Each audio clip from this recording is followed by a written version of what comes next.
तो student second unit में हमारा एक टॉपिक है विजयनगर साम्राज्य का उत्कर्ष और पतन। जो लास्ट टॉपिक है कि प्रांतीय राज्यों का उद्भव, उसी के अंदर ये आता है विजयनगर साम्राज्य वाला।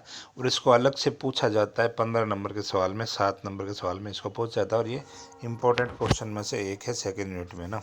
तो फिरोज तुगलक की तो धार्मिक नीति को पूछ जाता है, मोहम्मद तुगलक के बारे में क्वेश्चन आता है, या फिर विजयनगर साम्राज्य के बारे में बताया। कभी कभी तैमूर के आक्रमण को भी पूछ लिया जाता है। तो विजयनगर साम्राज्य की बात करते हैं। हमने बात की थी कि मोहम्मद बिन तुगलक के समय जो है विजयनगर साम्राज्य हरिहर बुक्का ने 1336-37 ईस्वी में दक्षिण भारत में स्थापित किया था। एक हिंदू साम्राज्य था ये।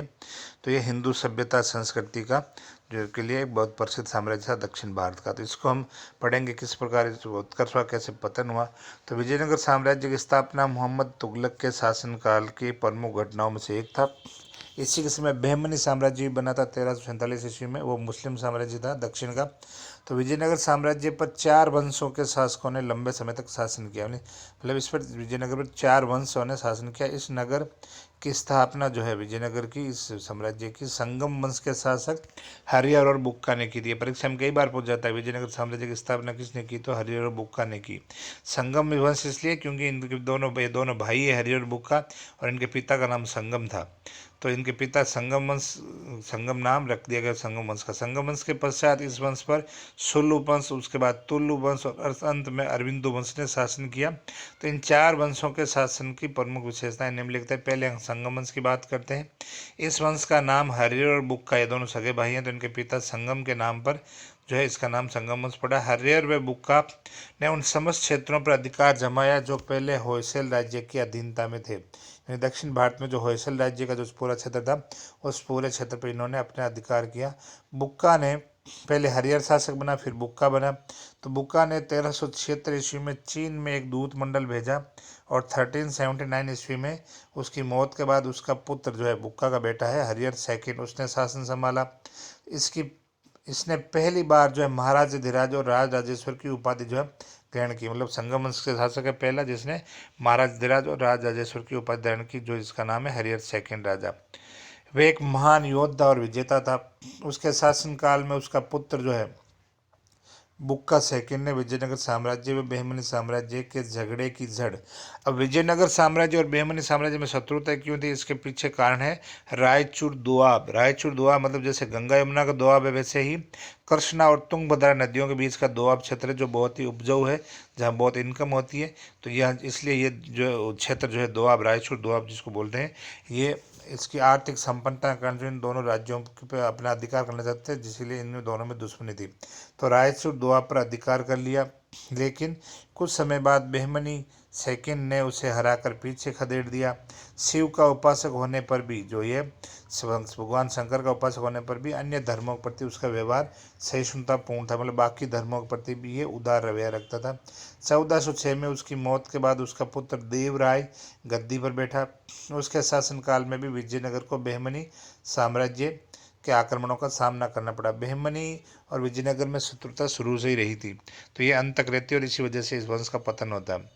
इसके बाद विजय बुक्का हुए, फिर देवराय सेकंड जो है गद्दी में बैठा विजयनगर राज्य में, जो है देवराय सेकंड गद्दी में बैठा। उसके शासनकाल में विदेशी पर्यटक जो है निकोल कॉन्टी, इसके बारे में परीक्षा में पूछ जाता है कि निकोल कॉन्टी कब आया, देवराय सेकंड के शासनकाल में आया। और ईरान का जो है अब्दुल रज्जाक विजयनगर के भ्रमण में यात्रा के लिए आए थे। तो ये परीक्षा में आता है, ईरान का अब्दुल रज्जाक और निकोल कॉन्टी, ये किसके शासनकाल में आए, तो देवराज सेकंड के शासनकाल में विजयनगर के भ्रमण के लिए आए थे। इन्होंने नगर व साम्राज्य का विस्तृत विवरण जो अपने ग्रंथों में दिया था। इनका हमने वहाँ पढ़ा था, जो प्रारंभिक ग्रंथ थे उसमें अंदर। तो ये आए थे। इसके राज्य में संपूर्ण दक्षिण भारत का जो है क्षेत्र सम्मिलित है। विजयनगर साम्राज्य में दक्षिण भारत लगभग पूरा शामिल था। वह इसकी सीमाएं श्रीलंका की सीमाओं से मिलती थी। 1446 में उसकी मौत के बाद विरूपाक्ष सेकंड संगम वंश का शासक बना, जिसे चंद्रगिरी के सामंत, इसी के अधीन एक प्रांत था चंद्रगिरी, वहाँ का सामंत था नरसिंह ने परास्त करके सुल वंश की स्थापना कर दी। यानी यहीं पर संगम वंश खत्म हो जाता है। उसके बाद विजयनगर साम्राज्य का दूसरा वंश आता है सुल वंश, जिसकी स्थापना की नरसिंह ने।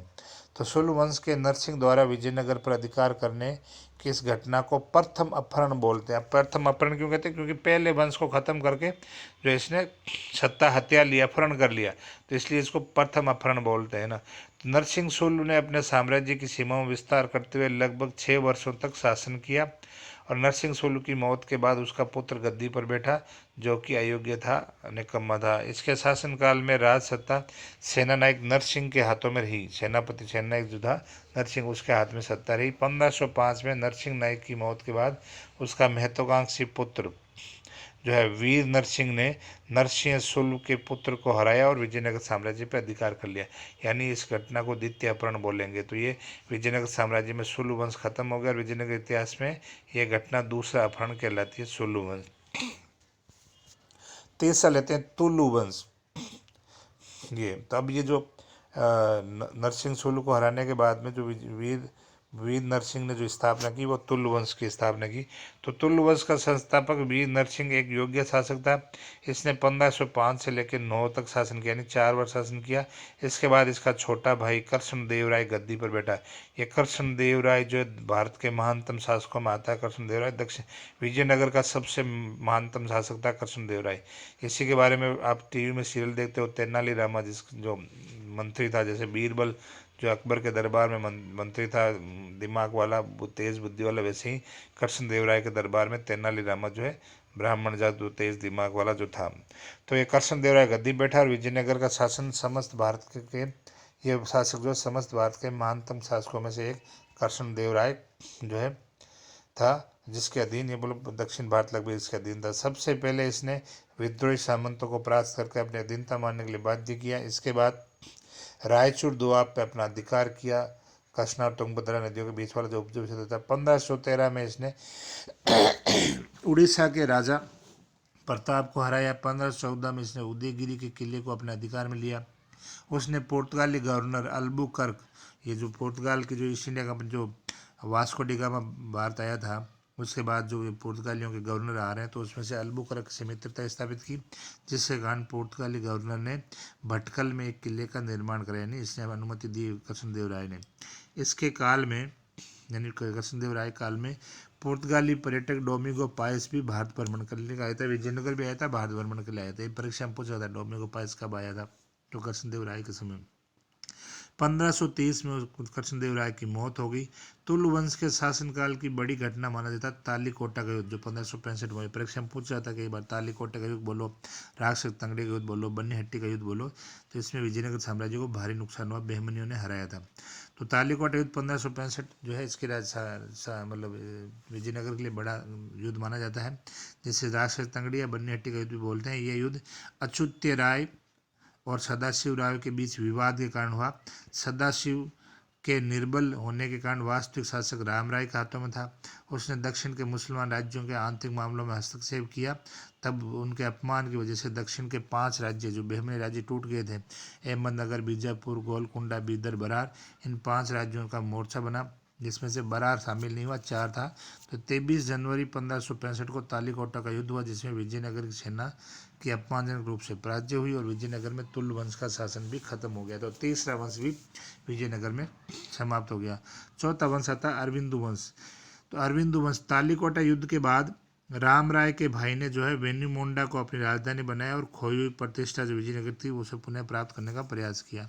1570 में इसने सदाशिव को अपदस्थ करके सिंहासन पर अधिकार कर लिया। इसके बाद इसका भाई वेंकट सेकंड गद्दी पे बैठा। इसके शासनकाल में भी मैसूर की स्थापना, जो विजयनगर के अवशेषों पर ही मैसूर राज्य की स्थापना होती है, तो मैसूर राज्य की स्थापना हुई। इस वंश का अंतिम राजा रंगाथड़ था। तो विजयनगर वंश का अंतिम राजा रंगाथड़ है। इसकी अयोग्यता के कारण शक्तिशाली सामंतों ने अपने अपने स्वतंत्र राज्यों की स्थापना कर ली, जिससे विजयनगर साम्राज्य का अंत हो गया। तो ये जो है विजयनगर साम्राज्य पर शासन करने वाले जो है 4 वंश थे। अब विजयनगर साम्राज्य के पतन के कारणों की बात करते हैं, तो पहले है बहमनी साम्राज्य शत्रुता, इसके पतन का कारण बनी। तो विजयनगर बहमनियों का पतन विजयनगर की वजह से हुआ, विजयनगर पतन बहमनियों की वजह से हुआ, है ना। विजयनगर राज्य को अपने जन्म के साथ ही पड़ोसी मुस्लिम बहमनी राज्य, देखो 10 साल बाद ये बन गया था, तो बहमनी मुस्लिम राज्य बहमनी से युद्ध करना पड़ता था। इन लंबे समय के युद्धों के कारण उसकी सैनिक और आर्थिक स्थिति कमजोर होती गई। उसके पास अश्वारोही सेना यानी घुड़सवार सेना और अचूक निशानेबाज और अच्छे तोपखाने का विजयनगर के पास अभाव रहा, जिसकी वजह से विजयनगर साम्राज्य का पतन हुआ। दूसरा लेते हैं सुरक्षित सीमाओं और योग्य गुप्तचरों का अभाव।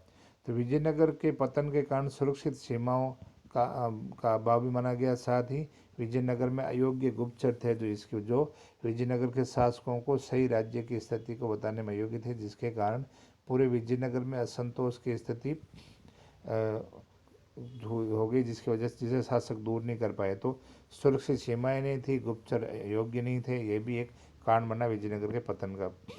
थर्ड लेते हैं प्रांतीय उत्तराधिकारियों के विद्रोह। तो प्रांतीय विजयनगर साम्राज्य के पतन में उसके प्रांतीय अधिकारियों ने भी योगदान दिया। इन सभी अधिकारियों को व्यापक अधिकार प्राप्त है, इनको जो है ज़्यादा अधिकार दे दिए गए, जिससे ये शक्तिशाली हो गए और निर्बल और अयोग्य राजा होने की स्थिति में इन लोगों ने विद्रोह कर दिए थे, जिससे केंद्रीय सत्ता और ज़्यादा निर्बल हो गई। तो ये प्रांतीय अधिकारियों को ज़्यादा पावर देना या उनका विद्रोह भी विजयनगर के पतन का कारण बना।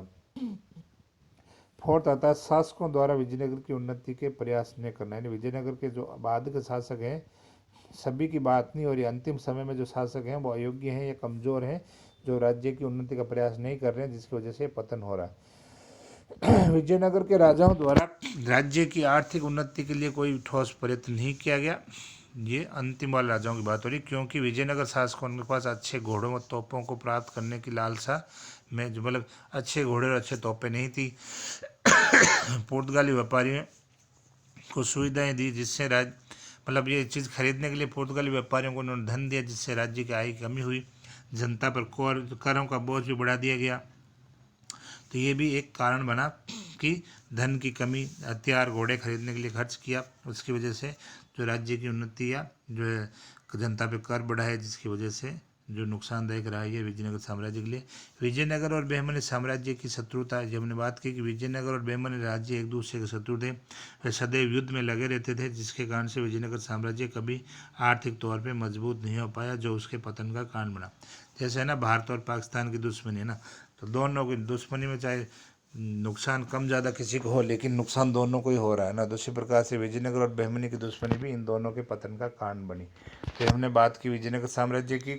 ये जो है हमारे परीक्षा के हिसाब से इम्पोर्टेंट क्वेश्चन है विजयनगर साम्राज्य, तो इसको अच्छे से पढ़ें।